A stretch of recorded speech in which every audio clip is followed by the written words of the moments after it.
Hi everyone, this is Dave from Geekanoids, and what I've got here is the Dell XPS 11.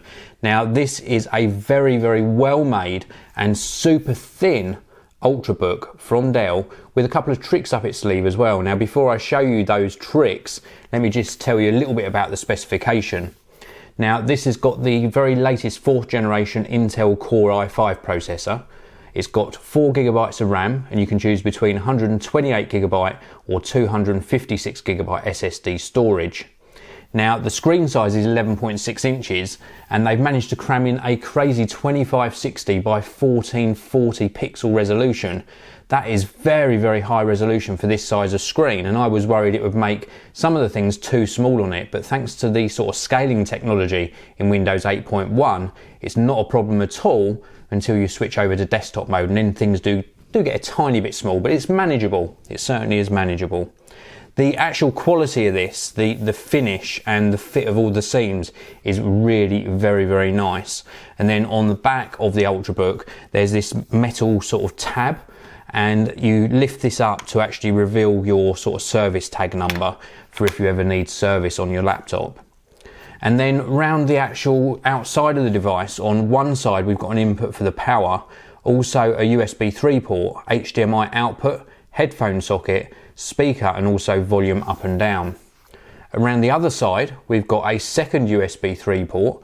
We've also got what looks like another sort of mini display output, but it is in fact a Kensington lock. Also a memory card slot for SD cards, and then another speaker. And the speakers are pretty good on this. I've been very surprised at how good quality the speakers are. Now when we move to the inside of the XPS 11, it's very noticeable how glossy and reflective the screen is, but it's a very high quality screen. Touch screen, of course, super responsive, and it also has a capacitive sort of button at the bottom for going back to that sort of tiled start menu, and it works very well. Very good viewing angles, very clear, and that resolution really is fantastic. And then we look at the keyboard. Wow, this is a different keyboard to what I've ever experienced. It's sort of like a membrane rubber type keyboard, so the keys don't actually move. You sort of tap on them, and it's fairly good. It's a fairly nice experience. They're well spaced, but it will take you a little bit of getting used to. The thing I could probably compare it most alike to is something like the touch covers on the Microsoft Surface range of tablets, but it feels a little bit better than that. Purely because of the quality of the keyboard here. So it's chiclet look, but no tactile feedback on here.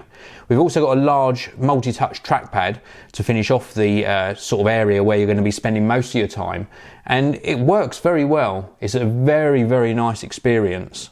Now I mentioned that this actually has a trick up its sleeve, and it really does. So let me show you this now. We can actually fold the screen back so that it lies completely flat like this, or we can bend it round into this position, and then it sort of acts as a presenting mode. So you can put this on your lap or actually present to somebody on a desk, and it gives a really nice viewing angle for viewing back movies as well. And it's easily as comfortable on your lap in this sort of angle or on a desk, as you can see here. And the keyboard and trackpad become disabled when you've got it in this particular mode.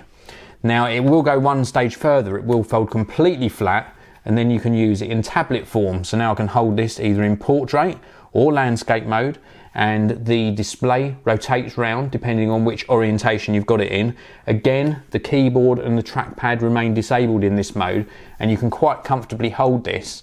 It's a lot heavier than a standard tablet because you've still got the keyboard attached, but it works extremely well in this mode.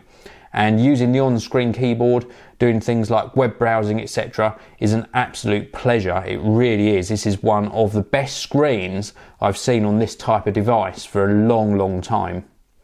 So this is running 64-bit Windows 8.1, and I think it works extremely well.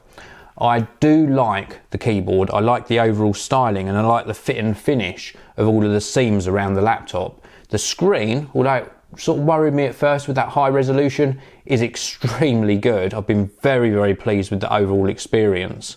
And the fact that we've got full Windows 8.1 on here means, of course, we can go into desktop mode and run legacy applications as well. You're not sort of restricted to what's in the App Store.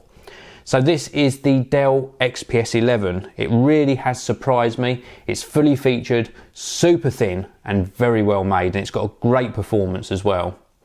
I primarily, as you know, am an Apple user, and I use a MacBook Pro.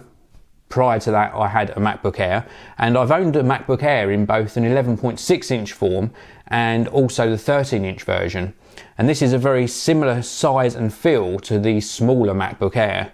But I must say, I do really like what Dell have done with this, and it is a contender to the MacBook Air for sure. If you're somebody who likes the Windows platform and you're looking for a really neat solution with a very thin Ultrabook with superb build quality, then this is well worth checking out. So this is the Dell XPS 11. Thank you very much for watching. If you've enjoyed this video, please do hit the like button. Please do subscribe, and I'll see you all in the next one. Is it recording? Hello?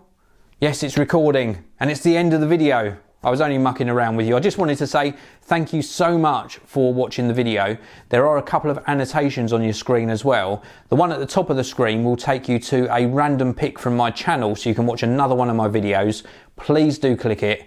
And there's also another clicky annotation at the bottom of your screen which will subscribe you to the Geekanoids channel. Click that one and you won't miss out on my future videos. Thanks for watching. I'll see you in the next one.